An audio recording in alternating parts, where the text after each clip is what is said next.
Now, no doubt the Indian Grand Prix is going to be history in the making. But for those of you who are not too aware of what the track has to offer when it comes to the racing perspective, well, Adil takes us through the track. The Budh Indian Grand Prix circuit holds a lot of promise. But what's the real story behind it? The design brief was given by Bernie Eccleston and the JP Group jointly to Herman Tilke. Herman Tilke has designed a lot of modern-day Grand Prix circuits. Sepang in Malaysia, the Shanghai circuit, the Korean circuit, the Turkish Grand Prix circuit. All these are Tilke circuits. But what he has done here is a circuit where I think has some of the best elements of the Turkish circuit as well as Shanghai and Malaysia. And we will have an amalgam of very fast straights, a lot of tight turns, as well as fast sweeping corners, plus a lot of elevation drops. I think this should be Tilke's masterpiece. The key points to be looking at for the drivers per se is the sheer elevation drops on the straight. Coming out of turn 2 and turn 3 and you hit the long straight. The straight is almost about a kilometer in length. It's one of the longest, if not the longest in Formula 1 today.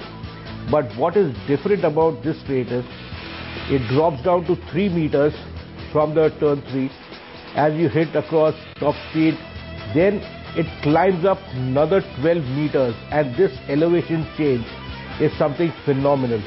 Grand Prix drivers, when they sit in their cars, they are almost thrown. For them to look at the exit point on the corner ahead, and as far as this straight is concerned, is going to be one of the highlights on this straight. Plus also, let's not forget, this straight could also be one of the DRS areas where the drag reduction system could come into play. A lot of slipstreaming can happen, and also from about 320 kilometers per hour, these guys will be braking just about 50 meters before the corner into turn 4. It will be awesome to behold 2-3 cars line abreast trying to outbrake each other, slipstream each other over there.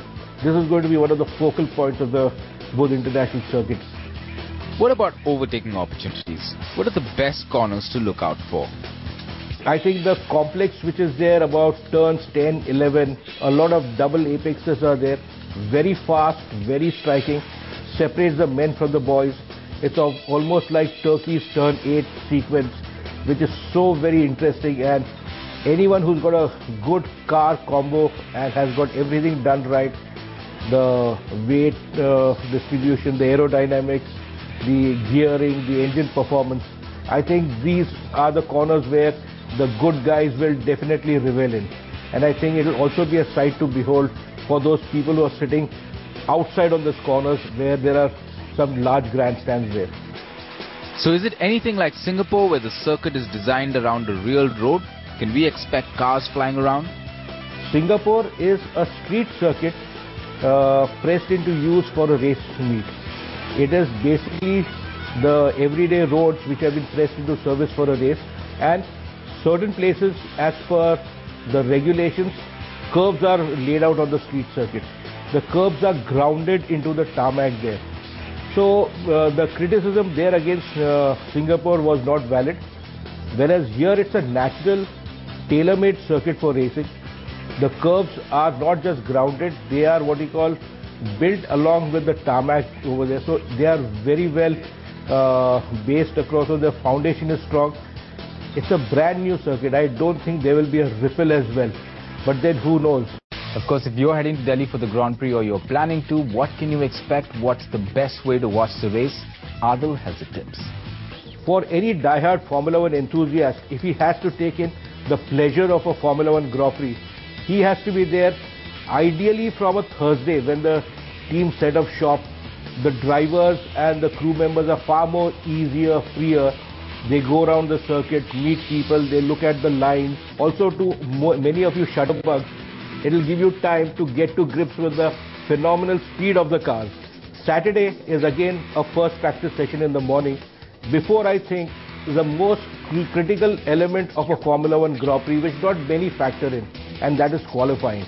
The qualifying session broken up into 3 parts, Q3, Q2 and Q1, which tries to eliminate from the 24 cars to 16, 16 to the final 10, and then the grid positions are determined.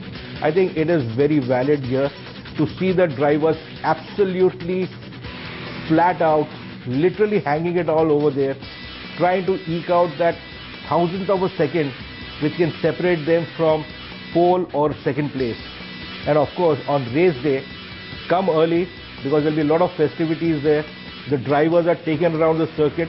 I think some of the best vintage cars in India will be on hand to take each and every Grand Prix driver around a lap of the circuit to wave out to the spectators who have come there. You can see the cars, you can see the drivers, different elements, and of course then 2 hours of sheer pleasure if your forte is speed, skill, even the noise, mind you, and of course some great overtaking.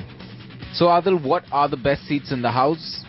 Many a time it's been seen that the best seats normally are spoken about as the costliest seats. The grandstand seats are very, very costly because you get to see the start, the finish and the pit stops because there's a lot of action there. If I were to go out and buy a ticket to be there in front of see the live action where there's turn, there's speed, I think turns 4, 5, 6, good place. Even the outside of turn 10, turn 11, turn 12, I think probably some of the finest action you'll see there.